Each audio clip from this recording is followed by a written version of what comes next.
हरे कृष्णा राधे राधे। श्रीमद् भागवत गीता अध्याय 1 श्लोक 41। शंकरो नरकाव्ये कुलघानां कुलस्य च पतन्ति पित्रो ह्वेषां लुप्तपिण्डोदक्रियाः।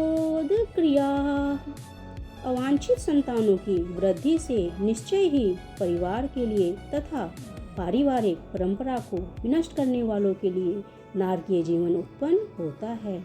ऐसे पतित कुलों के पुरखे गिर जाते हैं क्योंकि उन्हें जल तथा पिंडदान देने की क्रियाएं समाप्त हो जाती हैं। तो यहाँ पर अर्जुन कह रहे हैं श्री कृष्ण से कि सकाम कर्म के विधानों के अनुसार कुल पितरों को समय समय पर जल तथा पिंडदान दिया जाना चाहिए। यह दान विष्णु पूजा द्वारा किया जाता है क्योंकि विष्णु को अर्पित भोजन के उच्छिष्ट भाग के खाने से सारे पाप कर्मों से उद्धार हो जाता है। कभी कभी पितृगण विविध प्रकार के पाप कर्मों से ग्रस्त हो सकते हैं और कभी कभी उनमें से कुछ को स्थूल शरीर प्राप्त न हो सकने के कारण उन्हें प्रेत के रूप में सूक्ष्म शरीर धारण करने के लिए बाध्य होना पड़ता है। अतः जब वंशजों द्वारा पितरों को बचा प्रसाद अर्पित किया जाता है तो उनका प्रेत योनि या अन्य प्रकार के दुखमय जीवन से उद्धार होता है।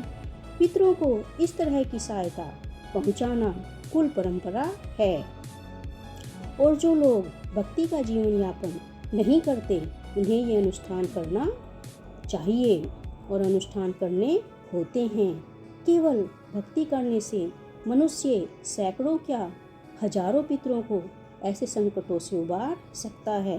श्रीमद् भागवत गीता और भागवत में भी कहा है कि देव ऋषि भूतानां पितॄणां न किंकरो नामणे च राजना सर्वात्माय शरणं शरणये गतो मुकुंदं परिहर्ये कृतं।